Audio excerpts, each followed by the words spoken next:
My name's Carol Stewart, and I'm a member of the ABC Friends Victoria Committee of Management.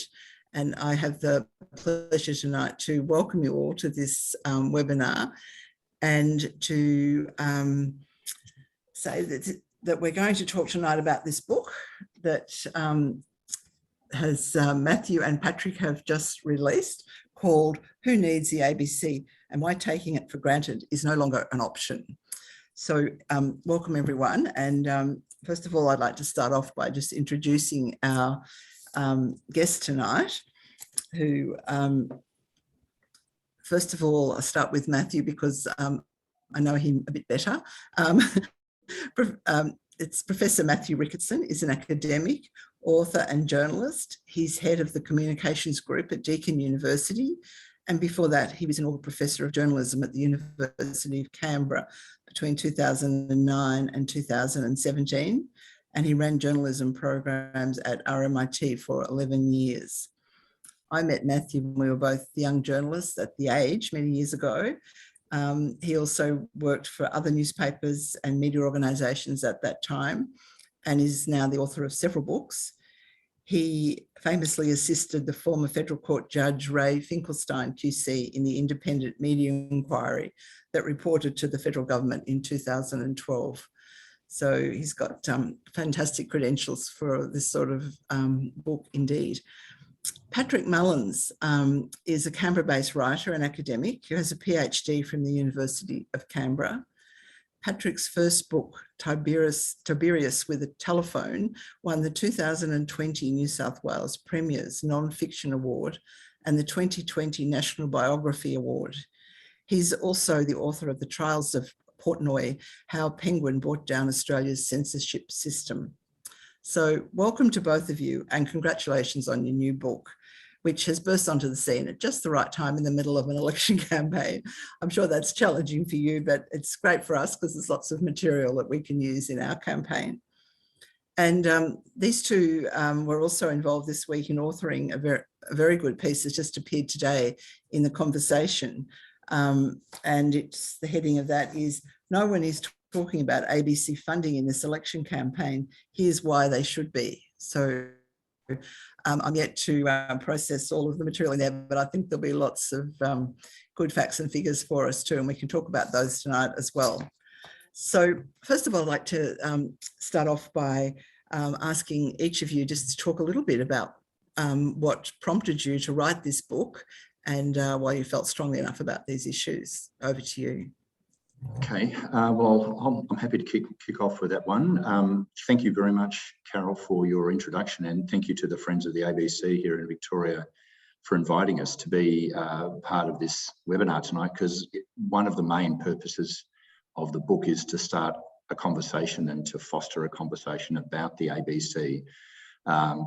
We'll say obviously more about that later, but look, the kind of impetus for the book really was, from my point of view, was I was noticing not only a lot of hostility from the government towards the ABC. I mean, and for those of you who know about the ABC and its history, that's not new terrain, but the hostility did seem, the temperature of it did seem to be rising, and it was accompanied also by a great deal of hostility from certain sections of the media, not the whole media.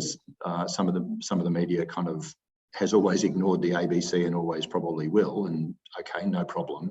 But other parts were not only critical, but severely and sometimes, viciously critical. And I thought that doesn't really accord with the ABC that I have a relationship with as a kind of member of the audience, and I did begin to think this is actually, getting to the point where someone needs to say something about it, because not many people were. That was the thing that was striking to me, that other parts of the media weren't really talking about the ABC.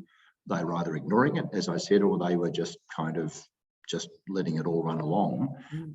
And the ABC, it's difficult to kind of spruik yourself, or not only spruik yourself, but to defend yourself in these environments, because you can look like you're just talking your own book. And so who else was going to talk about it in the face of this overwhelming hostility? And so so I decided that was the impetus for me to at least start writing the book. Okay. Thanks, Matthew. And what about you, Patrick? So the impetus for me to start writing the book was Matthew's invitation. He gave me a call one day late in 2018 and said, look, Patrick, I've got in mind a short, sharp book about the ABC to come out before the 2019 election. And we were so quick about it and so adroit at getting it done that it's come out in time for the 2022 election. But as Matthew says, more seriously, two things really kind of helped prompt me to join this effort. One was the crisis in 2018 when Michelle Guthrie and Justin Milne walked out the door. That was kind of a bit of an unprecedented crisis in the ABC's history.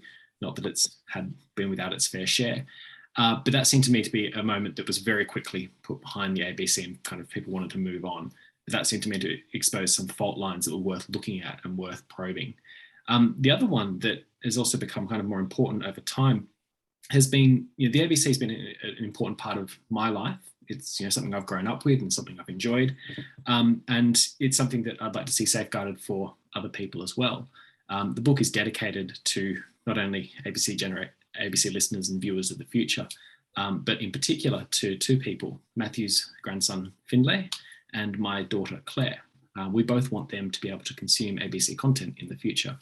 And at the moment, we think there is a very real danger that the ABC won't be around in a few years for that to happen. So that's why we wrote the book. That's pretty frightening, isn't it? That's what we're worried about too. And I guess that's what drives us in everything that we do. Thank you for that. I wonder if you could expand a little on why you say that all governments loathe the ABC equally, but some loathe it more equally than others. Sure, that's my line. In actually, it's kind of a riff, obviously, on the George Orwell Animal Farm. Yeah. All animals are created equally, etc. Because what occurred to me was that if you say to the average person, what's the relationship between the ABC and the government of the day, they will say, oh, well, they're going to annoy them and sometimes irritate them, and sometimes they'll just let them rub along. And that kind of idea that most governments over the history of the ABC have had at times a kind of fractious relationship with it. It's true at the surface level. It is absolutely true. And when you actually stop to think about it, and most people don't stop to think about it, but I actually think it's useful to do so, it's inevitable because the act that underpins the ABC requires it to provide a comprehensive news service, and any news service worth its salt is going to scrutinise people in positions of power and authority, i.e. the government, also trade unions, churches, businesses, etc., but the government of the day. And if they're doing their job properly, they are going to run pieces that are critical of the government. And I haven't met too many politicians who enjoy being criticised. So there is a kind of inbuilt tension there, which is always there. It's legislated, as in it's required by legislation. So that's there. What we noticed, though, when we started to do the more in-depth research required for a book, was that one side of politics has been significantly more hostile than the other side of politics over quite a long period of time. And we chose as our kind of primary benchmark here the point in the ABC's history when it went from being a commission to being a corporation back in 1983. And it just so happens that without going into all of the history, that coincides with the beginning of the Hawke Labor government in 1983 or just after. And so in the period since, we've had, again, coincidentally, almost 50% of that period of time, there's been a Labor government in power, and just over 50% of that time, there's been a Liberal National Party coalition government in power. So there's a kind of a basis, if you like, to do a comparison. And when you do that comparison, most not simply, but most objectively, if you like, looking at funding levels, you can see, and there's a graph on page 186 of the book that's done by Michael Ward, who we can say more about him later if you like, but he has played a key role in doing a lot of the really close research about the ABC's funding, which I'm sure you at the Friends of the ABC would realise is a kind of is sort of labyrinthine, Byzantine path to try and find your way through it. But find his way through it, Michael did, and the graph on page 186 shows it graphically, if I can put it like that, which is that first of all the Hawke-Keating Labor government, then the Howard Coalition government, then the Rudd-Gillard-Rudd Labor government, and then the Abbott-Turnbull-Morrison Coalition government. The funding goes up, then down, then up, then down. It looks like a cross-cut saw, and it's quite stark. And so when we started that process, we didn't think it would be that stark, but it is. And so the notion that gets put around that, yes, all governments loathe the ABC, but you know, it's in virtually nobody's interest to point out what is pointed out on page 186, because the coalition government doesn't really want you to know that. They want to maintain this kind of idea that they are treating the ABC well, properly, and so on. Labor doesn't want to draw too much attention to the fact that over time it has been a stronger supporter of the public broadcaster than has the coalition. The ABC doesn't want to point it out because they need to be kind of Caesar's wife and be seen to be, to be seen to be scrutinising everyone and anyone. And that, so who else is going to say it? Not sort of sections of the news media which are hostile towards the ABC. So again, it kind of falls into this sort of silent vortex, if you like, and no one talks about it. And so that's why we wanted to bring that to people's attention. And it's Michael Ward's work that has nailed down those figures. Yeah. And maybe, I'm not sure if this is for Patrick, could comment on this, but you know, how should we then take the recent announcement of the increased funds for the ABC? Clearly, it's not as wonderful as they portray from the coalition government at the moment. Is it too early to talk about that? You should take that with the a Dead Sea's worth amount of assault, I think. The funding, it's best laid out in the article that was published today on The Conversation and authored by Michael, Alex Wake, Matthew and myself. But what that shows is that the minuscule amount of funding that the government has given to the ABC is not enough even to keep pace with projections of inflation.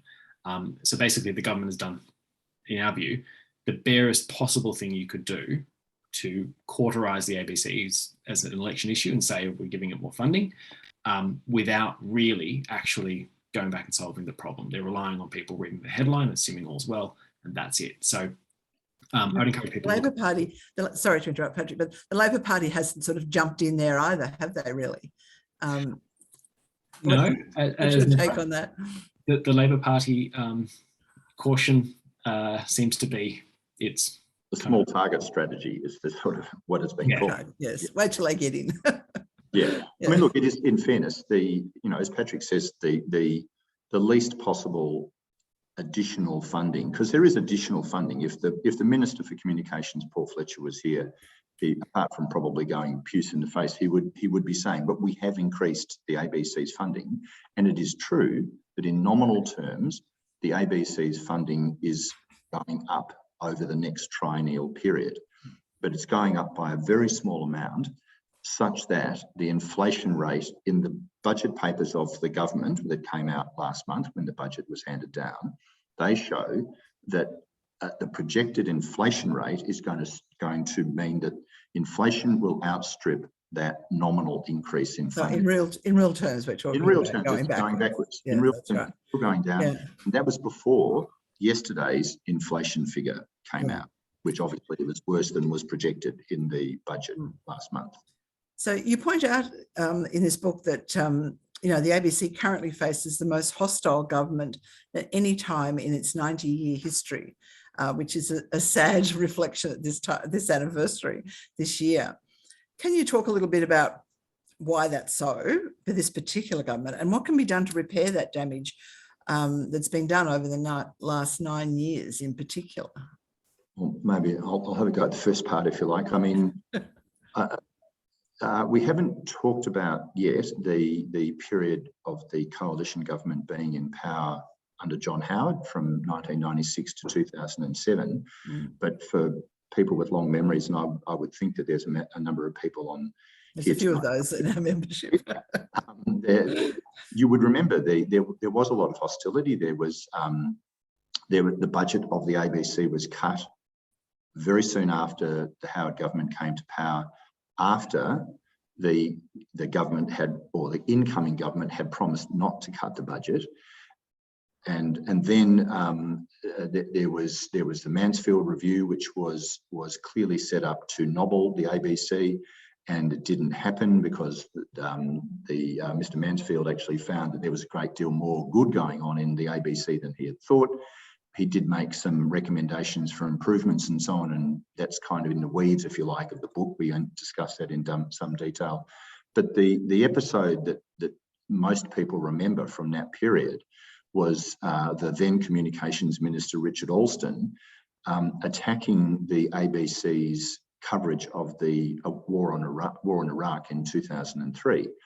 And this was the minister who has responsibility for the ABC in a legislative sense, attacking it and complaining about it. Now, it is his right to do that. He can do that, but he took it to every forum that he possibly could. And the long and the short of it was that the ABC's reporting stood up under the most rigorous scrutiny that had been done at that time. There were some minor issues that were picked up, but if you look over that event, it stood up well. And that's before we even get to the actual substance, which is what the government was complaining about, to do with the way in which the war in Iraq was being covered, and then what happened afterwards in the way in which the Australian support for the war in Iraq and the reasons for our support in the war in Iraq were proven to be, at the very least misleading and probably worse according to many commentators. So that was a pretty dark period in the ABC's history, which we go into in some detail. The more recent government is actually worse in the sense that each of the three prime ministers who've led the coalition government over the last 9 years have had substantial run-ins and stoushes with the ABC that go beyond, certainly go beyond the stoushes of the Rudd-Gillard-Rudd years, which were pretty limited. That's probably the happiest period of relations between the ABC and the government. And the Hawke Labor government, there was certainly, again, participants in this webinar with long memories will remember the first Gulf War back in 1990-91, and the then Prime Minister Bob Hawke being upset about some of the commentators who appeared on the ABC discussing the war at that time. But so the temperature rose, culminating probably in what Patrick was talking about earlier, the unprecedented event of a managing director being forced to resign, followed about 3 days later by the chair of the ABC being forced to resign. And that was a particularly ugly event. And again, to go to the substance of it, what it was about was the view, now it's contested, but certainly there was a view that the chair of the ABC at the time was acting on behalf of the government in trying to either quieten or quash or slow down critical reporting that was being done by ABC journalists about the government, about the coalition government. And it's gone into in detail in the book, but also there's a very good Four Corners program that Sarah Ferguson presented at the time about that. If you want to go and have a look at it on iView in terms of refreshing your memory. So there's sustained hostility. We haven't even mentioned as yet that the Liberal Party's National Council in 2018 passed a... That was my next question, yes. Motion by two-thirds majority that the ABC should either be abolished or privatised. Yeah, now, and do you believe that... Leah, you had an event recently, the Friends, and I think the opposition Shadow Attorney General made some comments about that, and immediately he was assailed by the Communications Minister and others in the government. Now, it's true that that hasn't happened, and it's true that the government has said that its policy is to not privatise the ABC. That is the government's policy. But you don't have to look very far to see evidence of a great deal of hostility on the part of this government against the ABC. Members of it routinely refer to the ABC as an enemy. And there are a number of quotes along those lines. So that's the first part of the issue, if you like, to do with. Patrick, do you have anything you'd like to add there? Yeah, I think Matthew's alluded to it. This one point about the privatisation of the ABC, as doubtless listeners will be aware, in 2018, Chris Berg and Sinclair Davidson published a book-length argument for the privatisation of the ABC. And while that kind of received some pushback from some quarters, and ABC Friends definitely did some, it was a case in some respects that was kind of unanswered, or hasn't really received a proper pushback. And yet it's received almost, full-throated acceptance and enthusiasm within certain sections of the Liberal Party. And so even as the government disavows that its executive council can have this kind of policy-making power, it is worth stressing that the membership is pushing it and has nothing kind to say about the ABC. So the hostility is obviously there within that small and narrow band of influences within the government. An influential band as well. Yeah, absolutely. Yeah. I think going to your question about what can be done to repair the damage, this is probably skipping ahead again just a little bit. But Matthew and I have a couple of suggestions and kind of arguments, ideas that can be done to fix the ABC or make things a bit better in the future. One of them is moving to 5-year training funding periods. Yes, that's one of our policies. Yeah, going to 5.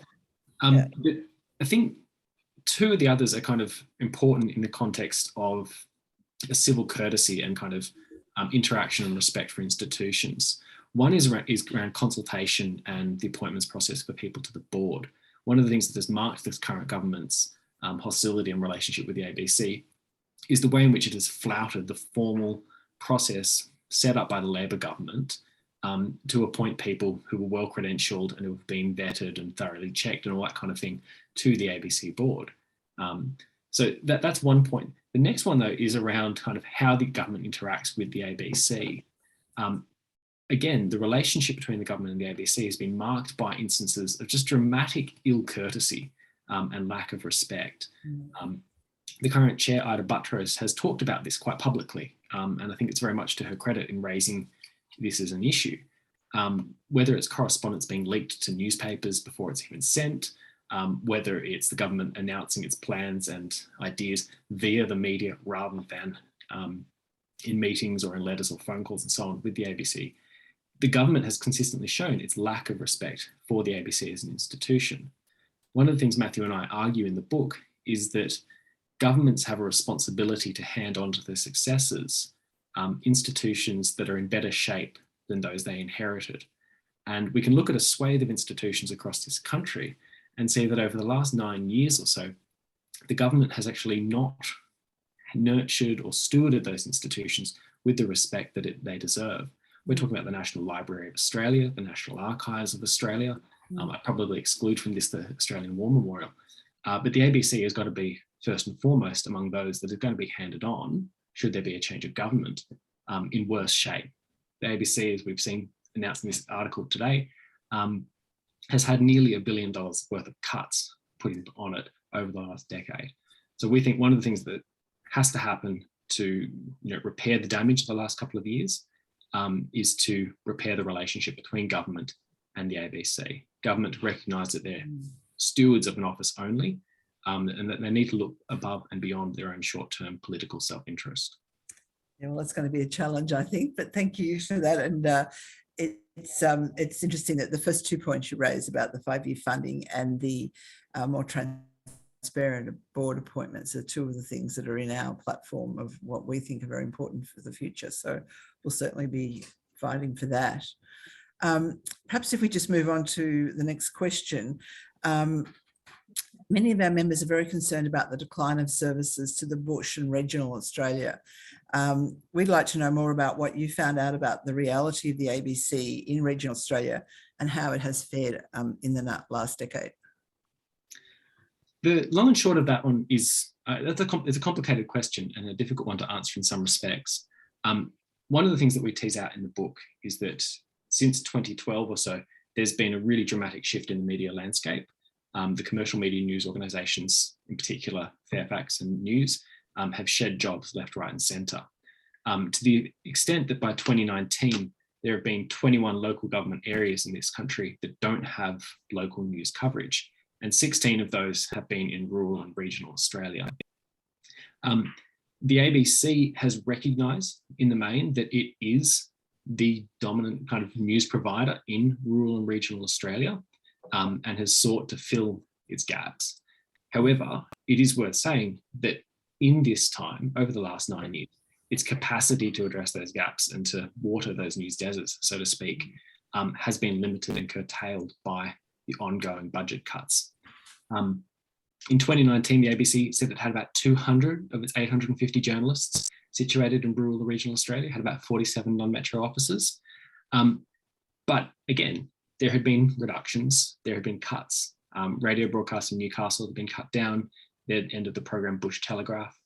And so there has been this issue of the ABC, on one hand, being a very necessary presence in the absence of commercial media organisations, and yet also its ability to be that curtailed. Around this at the same time, we've also seen commercial media organisations willing to kind of shrug off their obligations to provide news and say the ABC should be the ones doing it.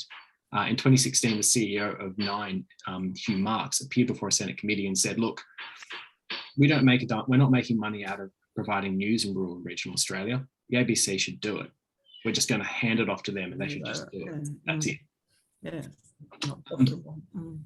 But of course, in that time since, we've had COVID, where we saw closures of more newspapers across the country. But we've also had national disasters. We've had the bushfires, we've had floods. And in that time, the channel that people have spoken to, they've turned to, whether on radio or TV, has been the ABC. To the extent that the ABC has become a kind of default national emergency broadcaster. It does that really well. It does that, fantastic, sterling kind of service. I think Mark Scott was the one we have to thank for that. I think he introduced that as CEO. The thing is, at the same time, the ABC doesn't have the infrastructure or the capacity to be that across the country. And it's not actually designated to be a national emergency broadcaster. And there are critical gaps in some of the places where people might expect it be able to perform that role. And so that's an issue that we see being a problem here. One reason, I think, for optimism, though, that Matthew and I have noted is that since the passage of the News Media Bargaining Code, where news organisations were able to receive money from funds from Facebook and Google, the ABC has said we're going to devote all the money we get from that to rural and regional Australia. So I think as recently as March this year, it announced that it had employed 55 additional journalists for rural and regional areas, and that it opened, I think, new offices or bureaus in places like Swan Hill and Whyalla and Gladstone and so on. So there's some room for optimism there. However, at the same time, it has to be stressed that this is coming after 9 years of cuts. This is coming in a context where commercial media organisations are kind of reactionary and falling around all over themselves in rural and regional Australia. And the ABC needs to have that local voice in order to, maintain its affiliation, maintain its credibility with those audiences. We all know that within the National Party, that's where, in the coalition side of government, the ABC's support has been chiefly concentrated in the National Party because they realise that without the ABC, so important to their constituents. Siberia without them. So it helps save us. Just a small point to add to what Patrick said there, that the ABC has in the order of about 50 outlets in regional and rural Australia, that is outside the cities. And as Patrick's already mentioned, a lot higher number than that among local, regional and rural newspapers have either closed or gone digital only. So there's already a gap, as in, even though the ABC covers regional Australia well, the amount or the number of local newspapers that have gone serving very small country towns and outback areas and so on gives you an idea of not only the problems that the commercial media has faced, but still the gap between what the ABC kind of would aspire to cover and what it's funded to cover. And so it's a kind of a larger policy problem that to date, really, the government has only grappled with in a fairly intermittent way. But it is a significant issue, and you know, to get good media coverage right across the country is really hard, and I just don't think we're funding it. We as a country are not funding it. I think you're right, and perhaps you could tell us, you know, why do you think there are no National Party MPs prepared to stand up and defend the ABC when it's so important to their base? Well, that's a good question. I think that was one in the chat as well, or maybe that's where you've got it from, Carol. But you know, historically, yes. Sorry. Yes, it did come through to me from the chat. Yes, historically, the National Party MPs, or the old Country Party MPs, as they used to be known, were the greatest supporters and defenders of the ABC. That has changed in about the last decade or so, as well, it would seem from what we could glean, it seems that it's to do with the focus of the National Party moving more from being about agriculture and farming communities for the whole of the country to being more focused on a few small, very wealthy industries like mining. And so there are still some people in the National Party who are, you know, strong supporters of the ABC. There are fewer of them than there used to be, as far as we can tell. And one National Party MP who we did interview for the book, Darren Chester, he does support the ABC. He's not an uncritical supporter of the ABC. That's fine. Everybody can be and should have a critical perspective, but he is at least a supporter. But he does also describe how there are some of his colleagues who do no longer support the ABC and wouldn't be that unhappy if it was abolished or privatised. And I don't think that was the case 20 or 30 or 40 years ago in the National Party. Patrick, do you have anything else there? I was just going to say one maybe good example of that change within the National Party would be that the kind of conversion, I guess, the road to a bad Damascus of John Anderson, former Deputy Prime Minister and leader of the Nationals Party. We quote him in the book singing the ABC's praises. Today, he's one of the ABC's most vociferous critics. So, you know, this speaks to this change in the National Party room. Yeah, well, it's interesting to hear that how that plays out. Thank you. One of the other issues that I think we hear a lot about is, and you mentioned in the book, that there's a perceived left-wing bias in the ABC, but you say you think it may be largely overplayed. Can you tell us how a properly funded national broadcaster can cool down political radicalism, and has this happened in your experience? I wish. Look, first thing I'd say is I think bias is one of the worst words in the English language. If it could be abolished, I would abolish it. It's just, it's in so much of determining what bias is in a meaningful way is actually very hard to do. Anyone, forget whether you're a journalist or not, but if you're honest with yourself, you will acknowledge you have some biases. I mean, that's kind of, everybody is like that. One of the roles of a journalist when they're doing their work well is to report dispassionately about all particular aspects of an event or an issue. So if, for example, you believe in a woman's choice to have an abortion, you will interview people supporting that viewpoint, and you will go out and interview people who are from the Right to Life movement, and put those perspectives and others into your stories.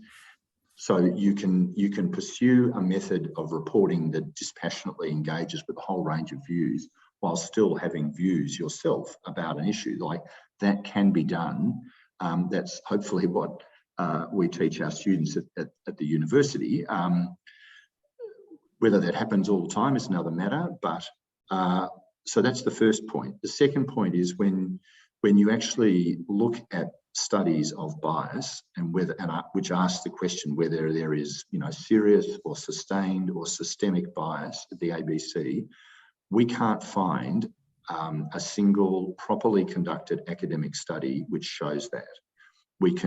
Patrick might want to talk about a particular academic study we looked at which shows a couple of other things, but we, in terms of systemic bias, we can't find it. What we can find is a number of properly conducted academic studies that go to the rigour of the ABC's reporting in the broad. I'm not talking about, program X on this night, because you can and should critique any individual program. But if you're looking across the ABC's output, either it's news or it's current affairs, television or radio or online, it comes through. It's the rigour of it comes through strongly, as in it's supported that it's rigorous. So that's that issue. So this left-wing issue is overplayed in your view? Yeah, absolutely. Yeah. And there's no evidence for it. I know it's said, but we can't find it. What we can certainly find evidence of people who say that there is left-wing bias. That Yes. that can be easily found. But whether they might critique an individual program, and sometimes the critique of the individual program is merited. Sometimes it isn't merited. It's a kind of pile-on.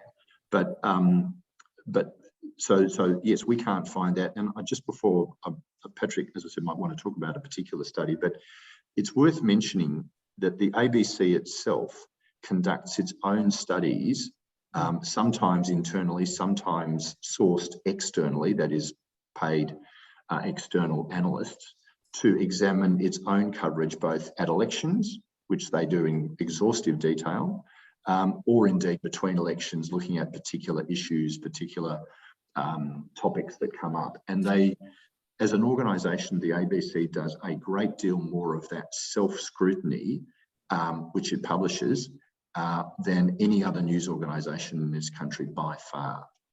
Yeah, thank you. That's great. Thank you. Patrick, what can you tell us? Look, I'll speak to Matthew's point about this study. This is one that's trotted out most often by ABC's critics and people who say it's kind of biased irredeemably toward the left. It's a survey of 600 journalists done back in 2012, and about 59 of those 600 journalists who were surveyed were from the ABC. Now, they were asked about their voting intentions, and only of those 59 ABC journalists who were surveyed, I think it's about 34 actually decided they would answer the question. The rest said, I'm not telling you how I vote. Mm-hmm. Out of that 34 who did answer, 14 people said they would vote Greens. Given that the ABC at that time employed about 1,100 people, you would say that 14 people saying they vote Green is not going to be a representative thing of the ABC. Nonetheless, the ABC's critics have trotted out this line that the ABC people at the ABC are 5 times more likely to vote Green than any other news organisation in the country. So this is kind of their number one gold standard proof of the ABC. Fact fiction. Yeah. It's a ridiculous claim. And one of the most notable points about it is that if you total the voting surveys across all the news organisations in this study, so News, Fairfax and the ABC and others, you actually find that the levels of support for the parties are about the same. It's about the same in each of them. So this claim of bias is just fundamentally unsound. One of the things I think that we should also be noting in this talk of bias, though, is that it's concentrated very much, most of all, on the ABC's news and current affairs output. And that's fine, given how significant that output is and how groundbreaking a lot of it has been over the last couple of years. But that focus on the news and current affairs occludes consideration of the ABC's contributions to Australia in its entertainment, across its radio programs and music programs. Huge cultural reach. And if we define the discussion solely and wholly on what the critics like to say about the ABC, I think we miss out one of the great things about the ABC as an institution in this country, and one of the reasons why it's so valued, because it is everywhere and because it does so much. Mm-hmm. Great. Thank you for that, Patrick. Now I've got a tough question for you here that's come from our listeners. Is all of this and your book just preaching to the converted? How do we reach those unaware of the ABC and its true value? And perhaps I could tie this in with another question I've sort of have is, in your book, you do comment on the role of ABC friends and ABC alumni. And you say we've been good friends to the ABC over the years, but could we do more? Are we good enough friends? Look, far be it from me to question the friendliness of the ABC, but I think what we were trying to get at there was, and I don't say this happily, I say this sadly actually, it seems from the outside that the friends of the ABC are called on less often to comment on issues to do with the ABC than they used to, certainly when I was a reporter at the Age, most recently about 15 years or so ago.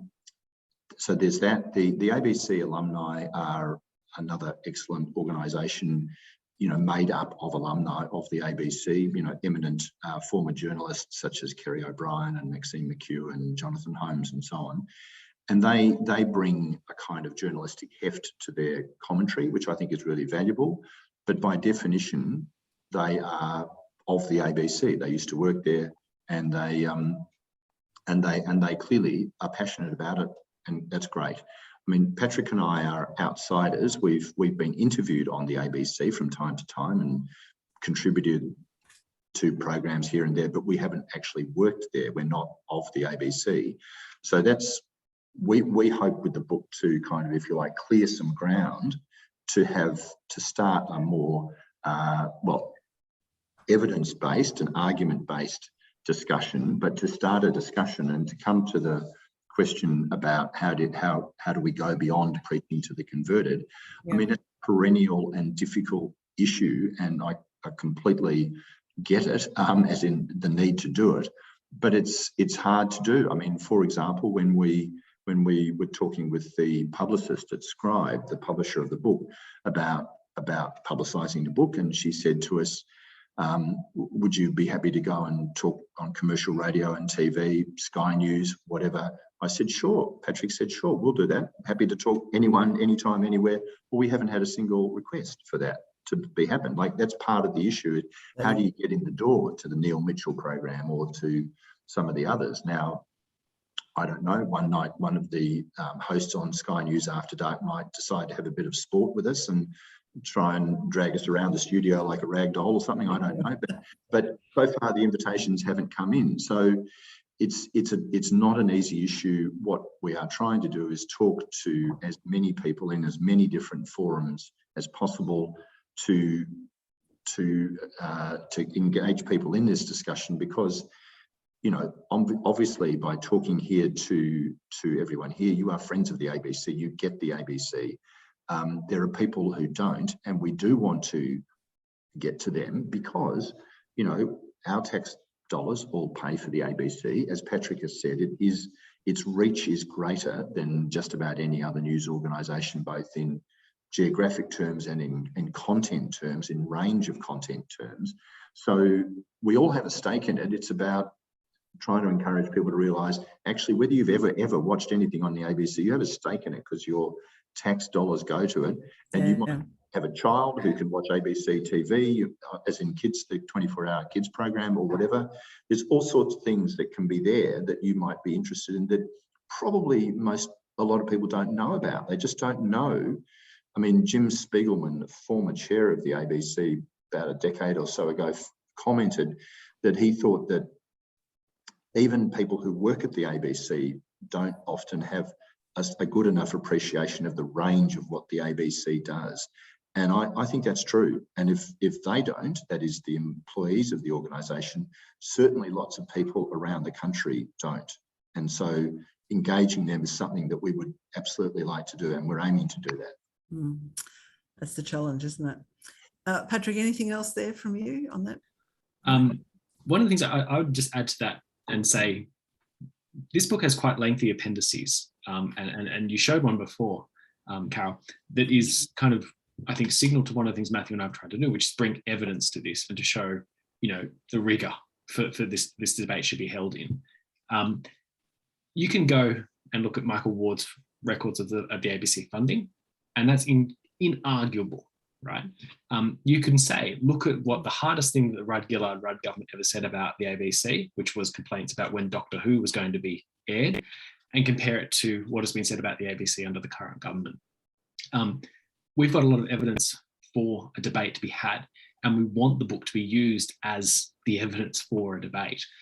So if you come up with against somebody who says, look, I don't like the ABC, it's full of lefties, or it's, it doesn't appeal to me, look in the book. I can guarantee you there will be something in there to respond to them and push back on. Thank you for that. We'll be scouring it, believe me, for ammunition.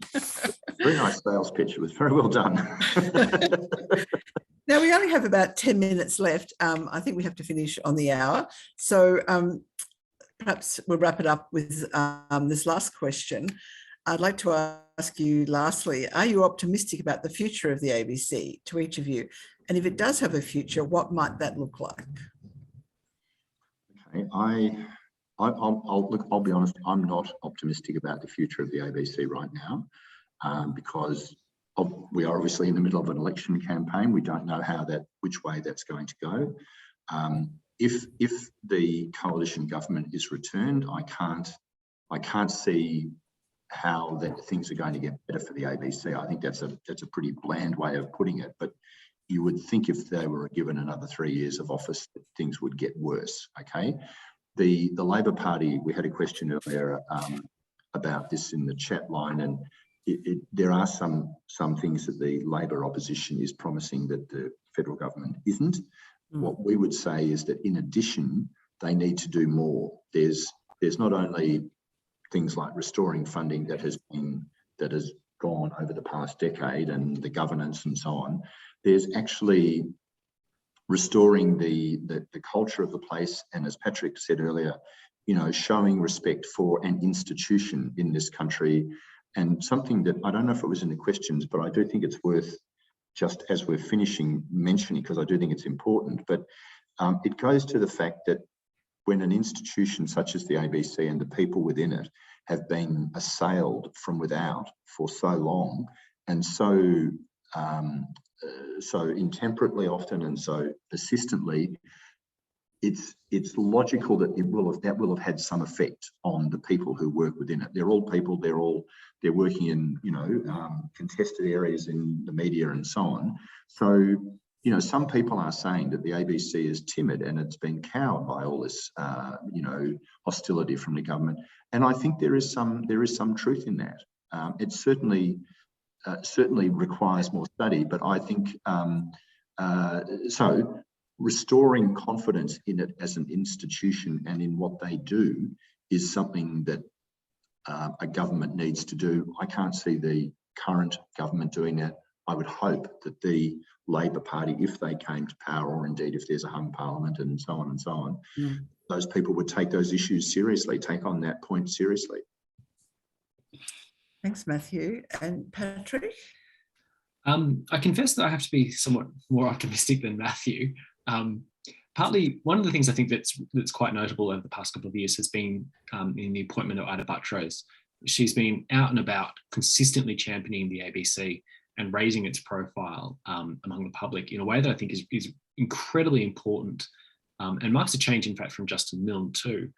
And I think that's something that should count in the ABC's favour in the future. And I say that in spite of the evidence, because one of the things that Matthew and I have picked up in this is that talk about privatisation, attacks on public broadcasters are not just confined to Australia. This is something that's going on around the world. And ABC Friends would definitely be aware of the move to privatise Channel 4 over in the UK and the licence fee changing arrangements over in the UK as well for the BBC.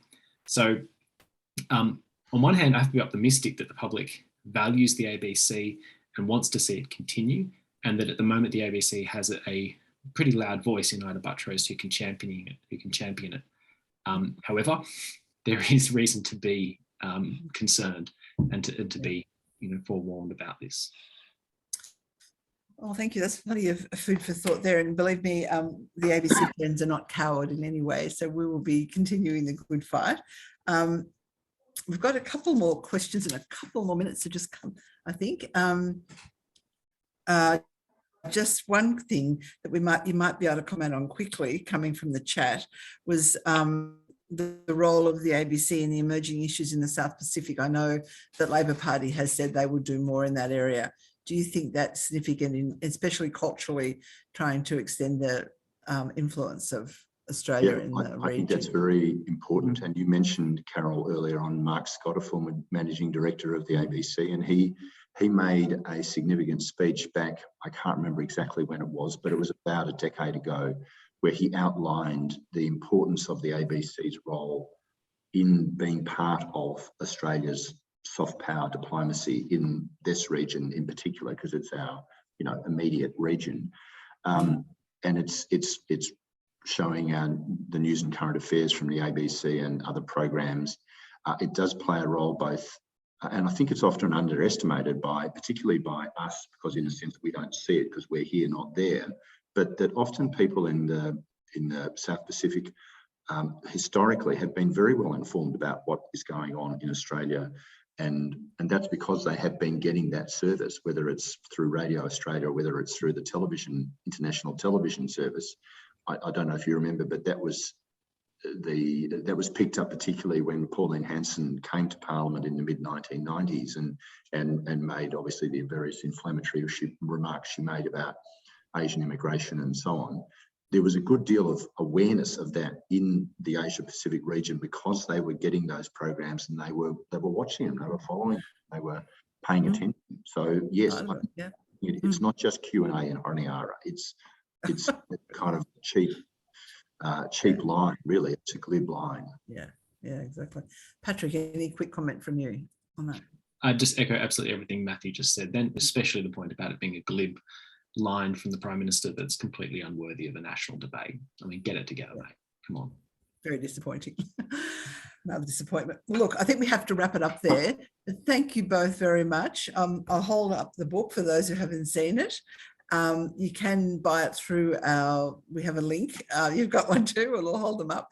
And I hope more people read it. It's been a great discussion. Thank you so much for joining us this evening, to both of you. And we've also your publisher has given us 2 copies to give us prizes. So we're going to have a draw and there'll be 2 lucky winners coming out of that. Later, I'm not sure how that'll be announced, but we'll let you know. In closing, I'd just like to say we will be having more webinars on these exciting topics, and keep an eye on our newsletter, and we'll be trying to raise the level of debate as much as we can. We'll also be recording this webinar and it'll be available on our website and through the newsletter. So keep an eye on our site, everyone, and hang in there with us. We've got a long way to go. Thank you very much. Thank you. Good night, everyone. Thanks. Bye.